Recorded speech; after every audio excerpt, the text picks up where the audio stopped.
So, hello again, my YouTube lovelies, and welcome back to this van build series. I've taken a little bit of a break just to sort of clear the air a little and get Christmas out of the way, and now I'm back into the swing of things again. We're at a crucial point of the van build now, because this is where the van build starts properly. Everything that you've seen to date is cleaning, prepping, the reason why I'm doing what I'm doing, etc, etc. And now we're finally at a stage where I am installing insulation, paneling, furniture, everything that makes this my home. I said in whether it's the last episode, I can't remember, or the one before, about the timeline. There's a crucial deadline that was coming up, and I said that I'll explain that. So I'll explain that now. What you've seen to date in terms of timeline all kind of began round about the 2nd of February of 2018. And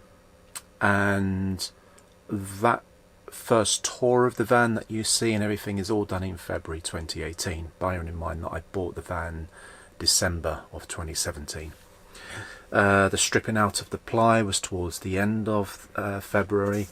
The bulkhead came out in March, and all of the cleaning and prepping it was all done towards the end of March. And the very first initial episode that I do, the red or blue pill, all of that was recorded in March. We, in the proceedings now, are in May of 2018. So this is where the build starts properly from this point onwards. So it's actually, if we're going to be sort of precise on this, it's the 17th of May 2018. Also, why there's a crucial deadline was because this was the point. I'd come back from a holiday with my children, and at this point I served the notice on the flat that I was renting. So I have a 3 months notice period in which I have to now basically get my van habitable and ready for me to live in it. And bearing in mind that work at that point, in that particular period of time between May and June, or end of June, is a really busy period. So all of what I did, and all of what I did to date, to tell the truth, was all done the occasional weekend, maybe an occasional evening here or there. But now I've got a deadline, the 23rd of July 2018, or for me, I actually moved it forward. It was actually the 22nd of July 2018 was my last day in the flat, and so from the 23rd I start my new life in this van. So come hell or high water, this thing has got to be finished one way or another, or at least in a position where I feel comfortable enough to move in. So those are the dates, those are the deadlines, etc., which hopefully can kind of bring you all up to speed, and now you understand where we're at the moment. So this episode I want to sort of talk about the insulation. So here we talk about the insulation of the walls and the ceiling primarily, and then in the next episode we'll focus on the installation of the floor. But insulation is it's a prickly subject amongst van lifers, I think. There are so many various views on what's the correct way and what's not. And to be honest with you, at the time when I did a lot of my research, most of my research was American based, basically through YouTube channels in the States. Now obviously for them insulation means a very different thing due to the climates and depending on what part of the States that you live in, etc. So there are varying methods across the pond in terms of how people go about the insulation process. I really didn't have much to go on apart from maybe looking at those that lived in North America or Canada, knowing that, you know, let's face it, the weather in the UK is predominantly wet and cold, and the warm summer months are sort of few, let's say. There's some heroes out there now, looking back retrospectively. There's your Greg Virgos of the world, and I think the van life community to date probably sort of look to these guys and the methods that they use and take that as gospel.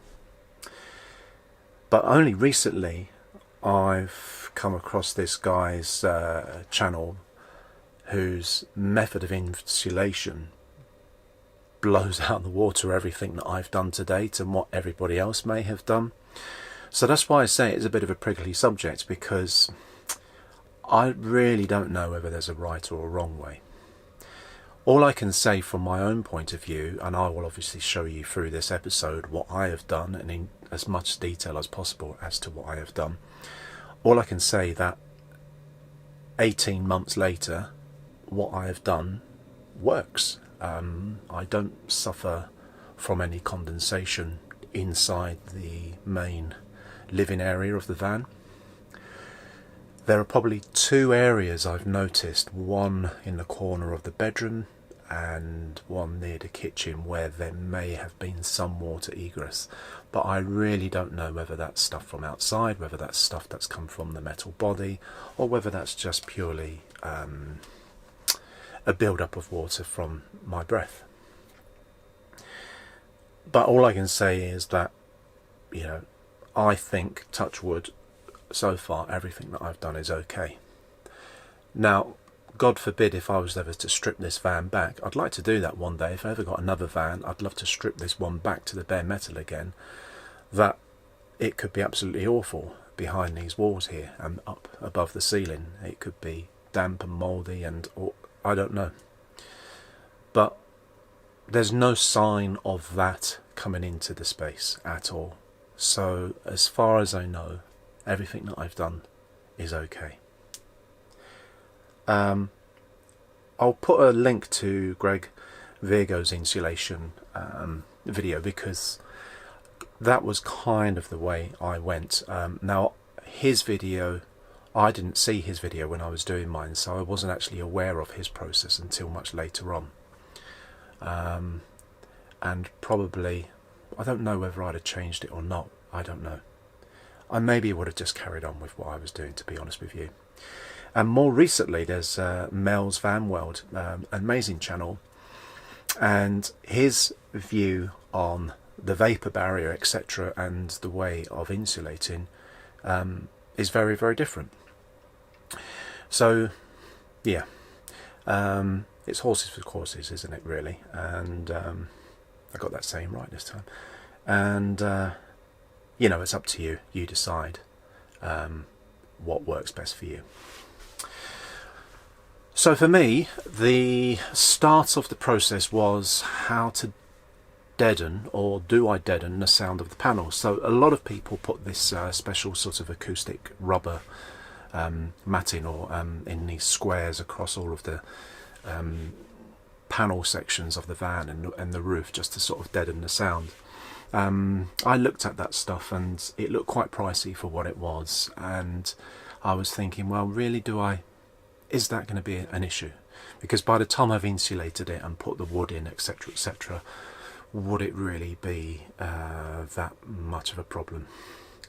And I always knew that I was going to be putting some kind of bulkhead back in, so if it was noisy back here, the bulkhead would deaden that sound anyway. So I went with a halfway house. I went with the general purpose thermowrap, so the bubble wrap stuff that most people use as the final vapour barrier. I used that first, so that was kind of my equivalent of these soundproofing panels. I also figured, well, what's the harm in wrapping the whole inside shell of my van in this thermowrap? What some may say it's doing nothing due to its very low R value. Others may say that it is keeping in the heat and not reflecting it in the summer, etc. Well, to be honest with you, summer in this van, yes, it gets hot, but I can open the skylight and I just don't sleep with duvet on. It's quite simple, and quite frankly, the amount of time that we have with really hot heat is so little compared to the fact that most of the time, at least let's say 6-7 months of the year, I need to have the heater on. So that really wasn't going to be an issue for me. So I decided to basically wrap the whole van. I cut out sections that went into the easy panel parts of the van, and then I seem to remember wrapping all of the individual struts and the support structure. So I did the whole of the inside of the van like that first of all. Then the second thing I then went for was this dial recycled plastic loft insulation, and I tried one section of it first. So in this section behind me in the corner, that was the first place I started, and in order to basically secure all the thermowrap, I used the silver tape that you get, which I use a lot later on in actually creating the vapor barrier and sealing all of the cracks and the seams. That same tape, which I bought from Toolstation, I used that to basically fix the thermowrap to the metal walls and anywhere around, and then cut a section of the recycled plastic, the loft insulation stuff, and then would use that tape to kind of put it in position. And then I also use this Quin Therm, which is like 25mm equivalent of Celotex. So I think I bought about 11 sheets of that. It comes like in an 8x4 sheet, I think it was. And I then used that to basically squash the insulation into its little cavities, would cut it up into the right size panels to fit into the various quadrants that I was trying to fill, and everything taped with all of this metal tape, this foil tape, and then I would then wrap it again with the thermowrap.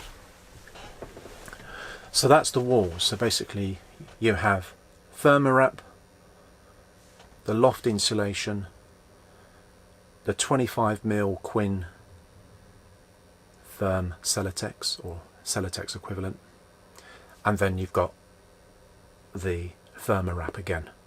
So there's 4 layers of insulation. The last layer of thermowrap, that's the one which I really go to town with, putting the silver tape on every seam, anywhere where there's a join. That's basically what creates the thermal, or the vapor barrier rather. I think Greg Virgo, if I remember right, looking at his video, he has the deadening sound proof stuff done in these little squares. He then goes directly with loft insulation, and then he goes straight on top of that with the thermowrap. He's got 2 parts. I'll try and link them, or at least link one of them.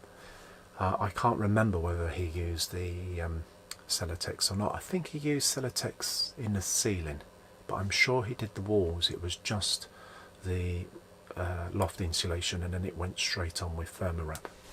So again, so many different ways of doing it. And as I've said in previous episodes, I don't know whether there's a right or a wrong way. There's people who probably watch this and go, fuck's sake, Rob, you know, what a mistake you've made, or oh, I wouldn't have done it like that, you should have done this, you know, or you're going to come up with all sorts of problems. quite frankly, you just don't know until you try it. And there are so many schools of thought out there that I think if you went through everybody's channel and just tried to take on board everything that someone was saying, I don't think you'd ever get round to building your van, because your head would just be spinning forever. So at some point you've just got to go for it.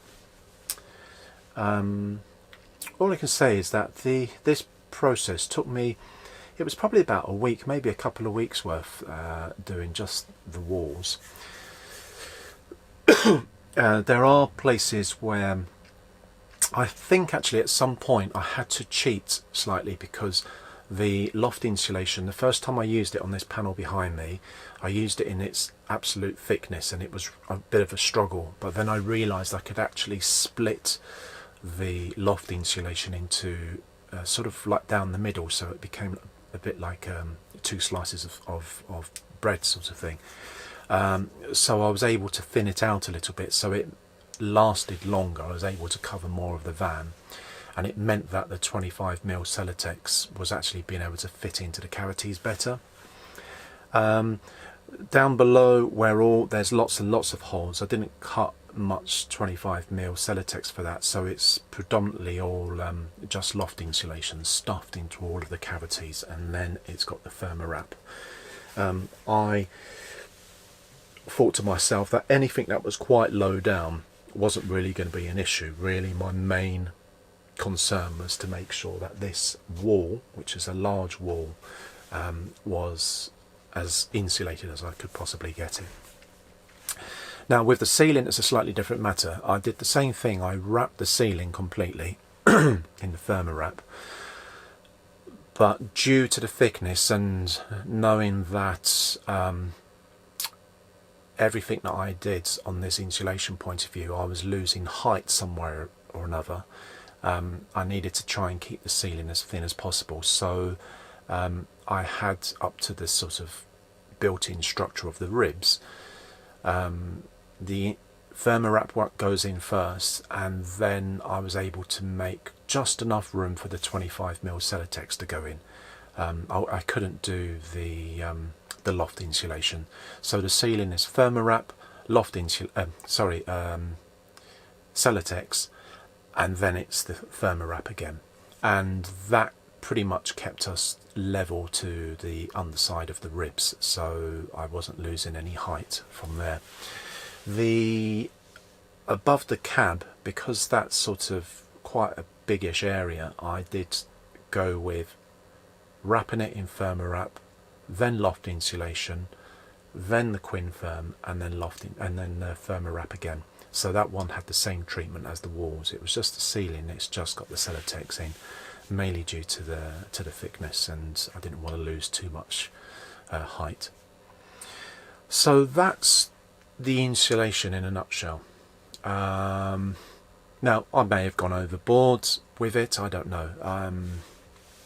All I can say is it's working. It seems to be working, and having lived in it, there was a moment or two every now and then, it hasn't happened for quite a while mind, but when I was in the bed there would be occasional times where I'd be woken up in the night with a cold drop on an extremity of my body or something at one point, which would wake me up, and I was thinking, well, where the hell is this water coming from?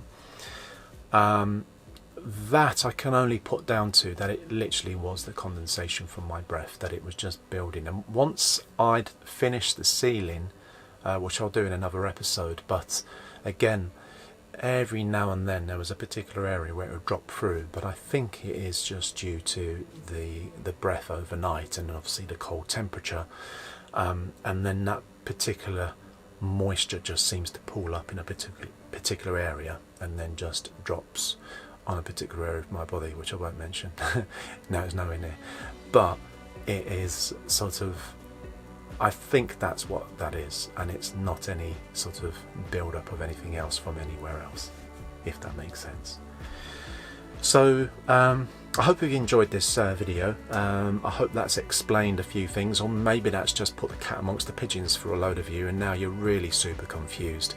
But do go to Mel's Van Build and Greg Virgo, have a look at what they say, and then you can make your own opinion on it. If you have enjoyed this video, please give it a thumbs up, and please comment, and more importantly, if you haven't subscribed, please subscribe. It'd be really good to have you on board. So until the next episode, which I don't have a name for yet, but until then, enjoy yourselves, have a good one, and I'll see you soon. Cheers.